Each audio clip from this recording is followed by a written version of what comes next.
Shalom, all praises to Yahweh, Ba'Hashem, Yahweh Shai, Ba'Hashem, Rakar Kadash. Double wonders unto the apostles and elders of GreatMillStone who rule well, and Shalom to the hopeful elect.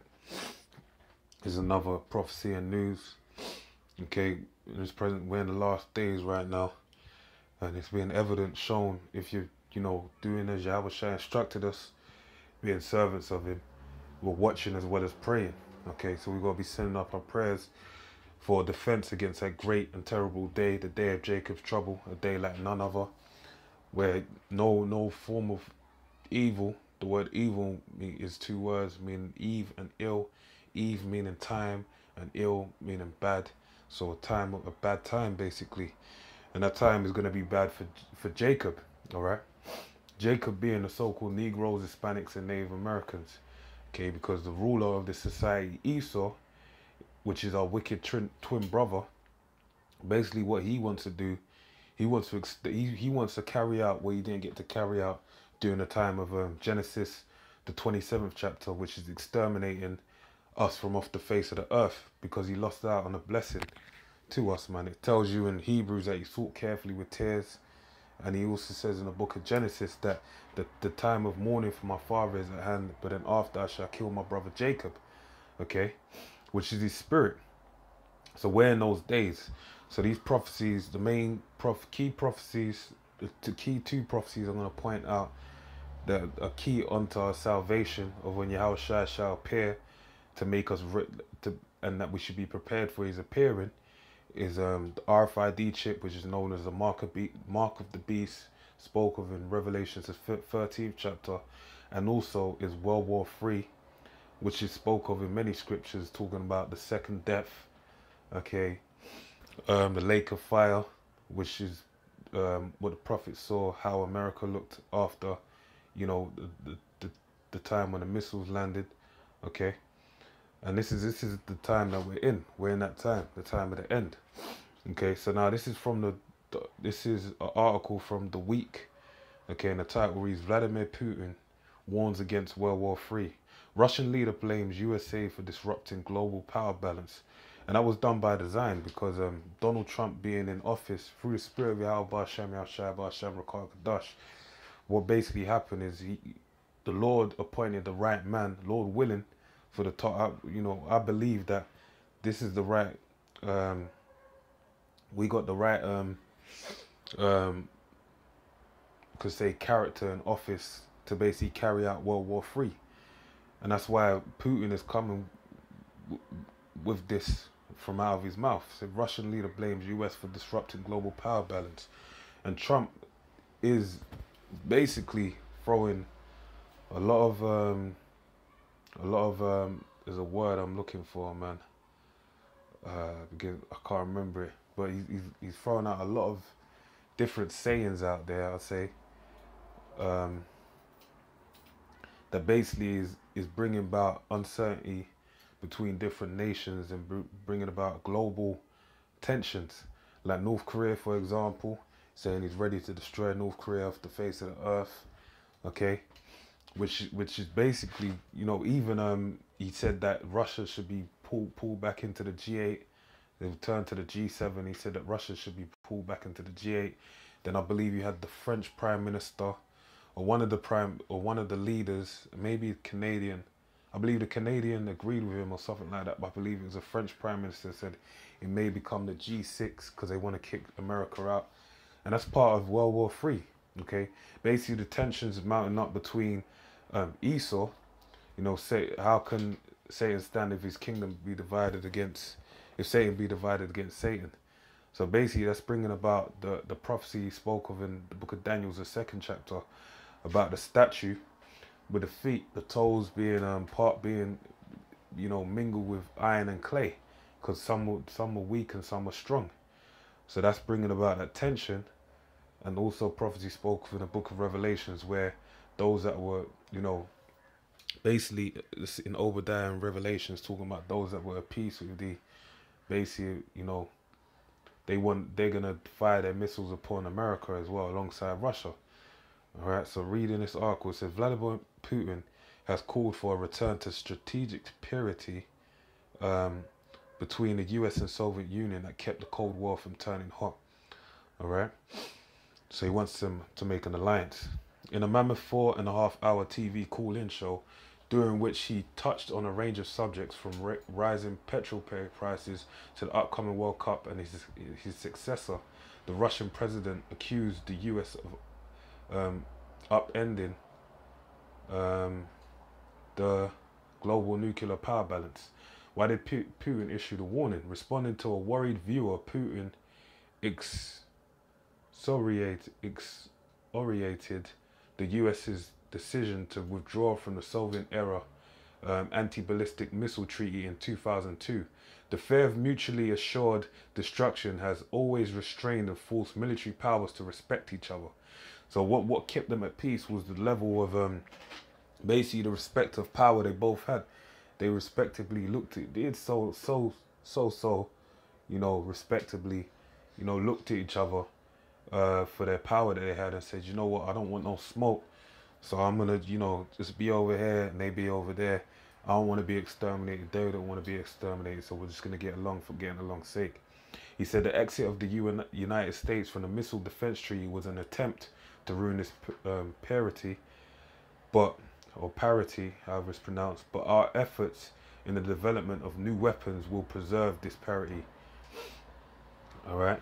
The Finley, so they said, look, they got to keep basically an arms race at hand in order for America to stay off their back, basically, and World War III to be quelled. The thinly veiled threat aimed at the West follows a huge show of military force at this year's Victory Day parade in the Red Square, during which the latest Russian military hardware was unveiled to great fanfare.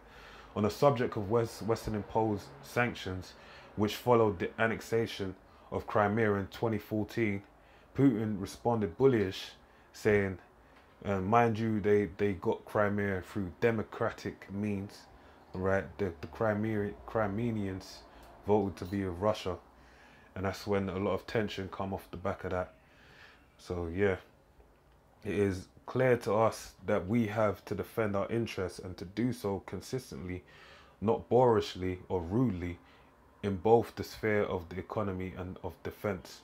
Asked whether non-stop sanctions could lead to World War III, Putin quoted Albert Einstein, "I know not with what weapons World War III will be fought, but World War IV will be fought with sticks and stones." I don't know nothing about that, but what I do know is I know the answer that Albert Einstein didn't know, through the spirit and power of Yahweh Hashem Yahushai. Okay, and the answer is Isaiah 9:5, and it reads, "For every battle of the warriors with confused noise and garments rolled in blood, but this shall be with burning and fuel of fire." And that's because what weapons do they have? They have nuclear arms at hand. Okay, and that's by design, because the Lord gave them that power, all right, in order for the end to be carried out. How am I forgetting these basic scriptures? It's lucky, bear with me. This is Isaiah 54:16. "Behold, I have created the smith that bloweth the coals in the fire."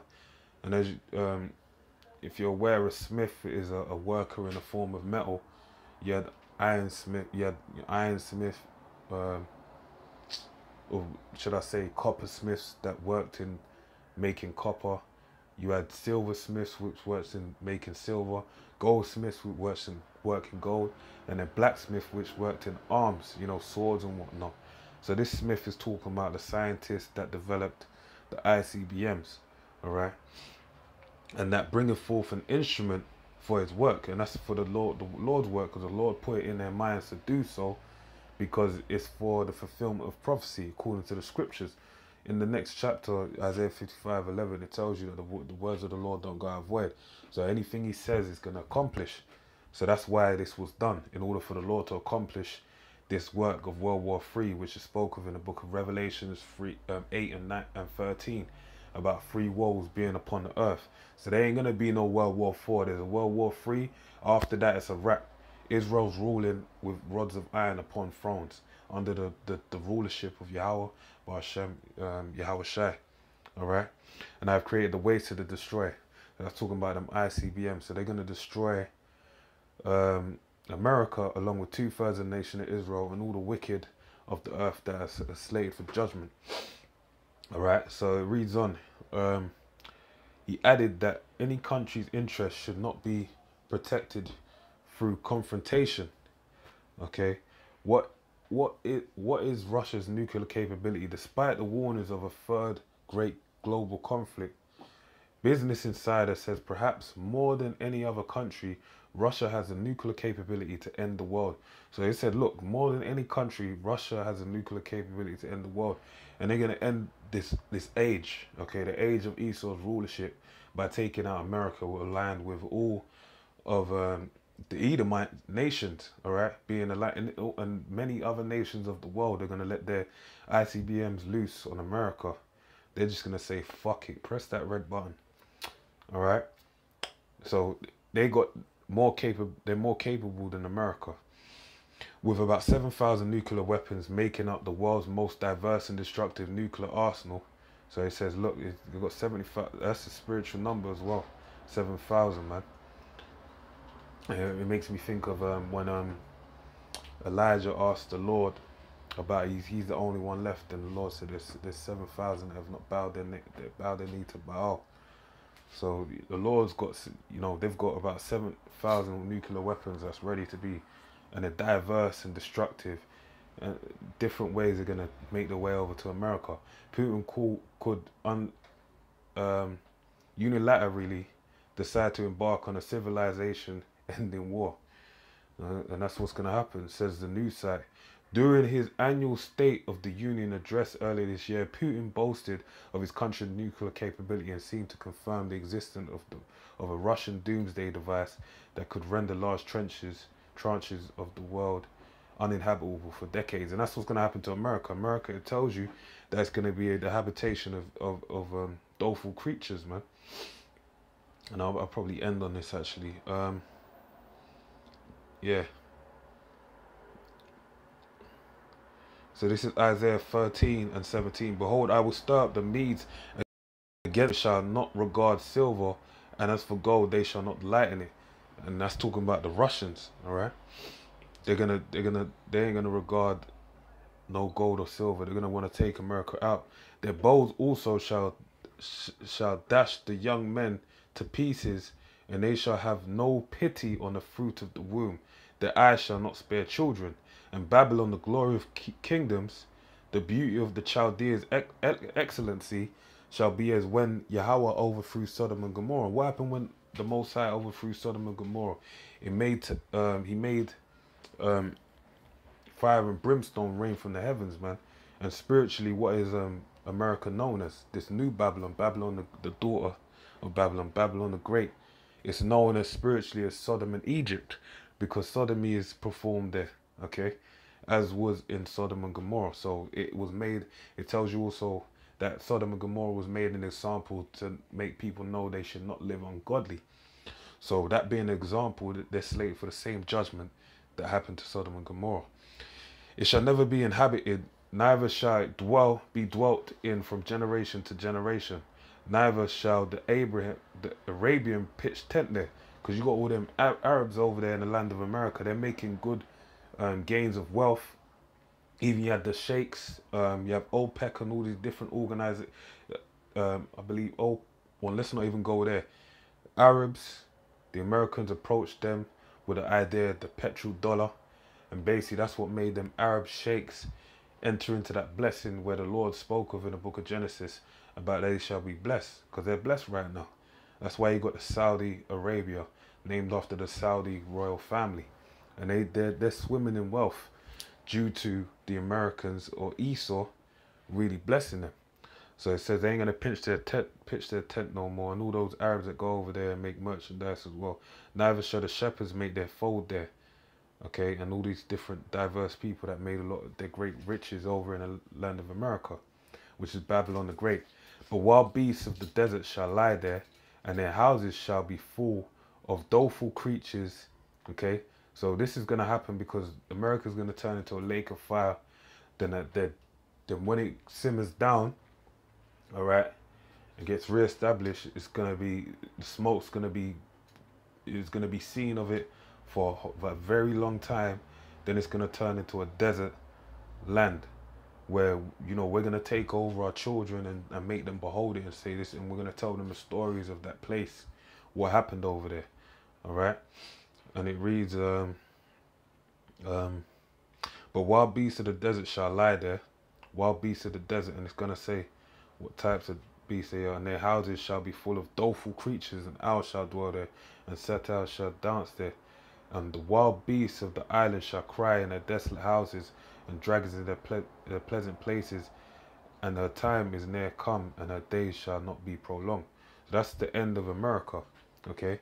Where you're going to have desert form creatures all over there, and it's not going to be the great nation it is today. It's going to be brought to naught. All right. So with that, I pray you're edified. Shalom.